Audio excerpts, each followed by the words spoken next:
Жареный манты ма, әлде жай манты ма? Сәлем баршаңызға, сіздермен бірге Гүлжанар. Осындай жусай мантыны дайындау үшін біз алдыменен қамырды ашытып аламыз. Қамыр ашығанша салмасына кірісейік. Алдымен етіңізді майдалап турап алыңыз.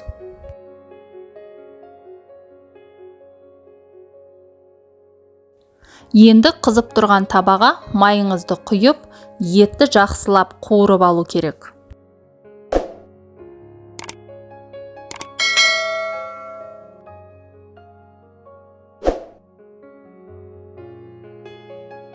Етіңізді суы тартылғанша қуырып алыңыз.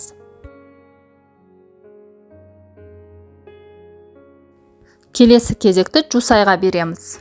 Жусайды жақсылап жуып алып, бас жақтарын кішкене кесіп алып тастаймыз.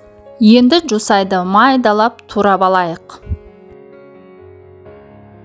Жусайдың пайдасы туралы білесіз бе? Жусай пияз тұқымдастыққа жатады. Сол себепті ол иммунитетті өте жақсы көтереді. Сонымен қатар жусай анемия мен авитаминозға да пайдасы өте зор. Мочегондық қасиеті де бар.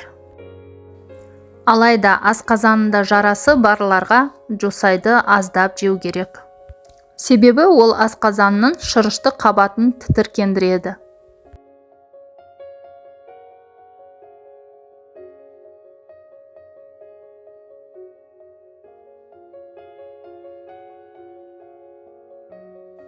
Туралған жусайдың үстінен қуырылған етті саламыз.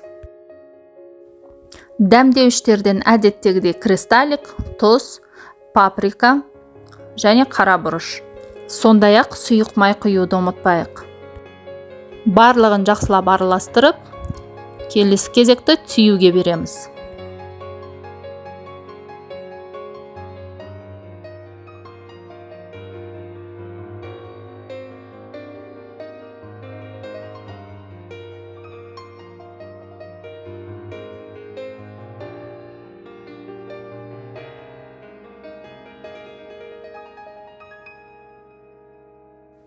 Қамырды ұзын полоска қылып кесіп, одан кейін майда шариктерді формировать етеміз.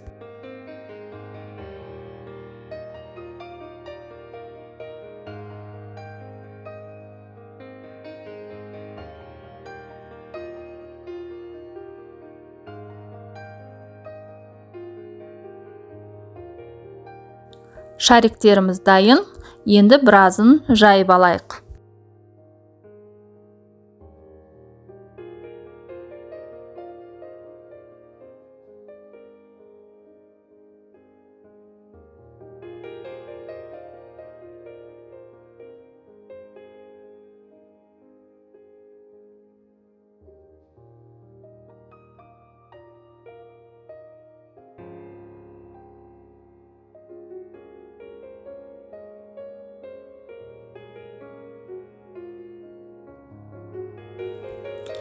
Жусай мантыны түйген кезде жусайды өте мол қылып салу керек. Себебі ол піскен кезде басылып қалады. Ал мантыны осылай түйу техникасын мен алдыңғы видеода көрсеткен болатынмын. Көрмеген болсаңыз, жоғарыда ссылкасын қалдырдым. Сонда кіріп көріңіз.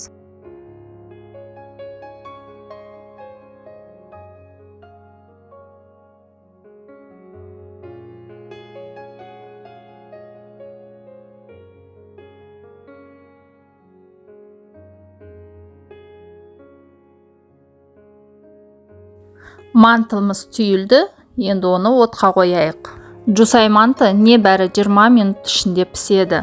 Манты дайын, мантыны осы күйде жей берсеңіз болады.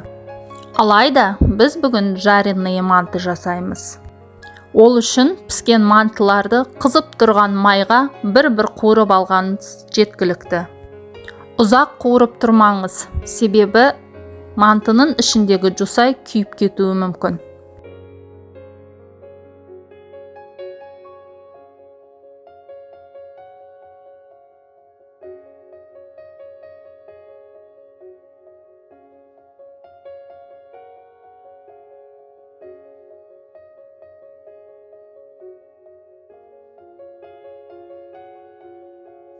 Ал міне бізде жареный манты да дайын болды. Ал сізге қалай ұнайды? Қуырып жеген ба, әлде былай ма?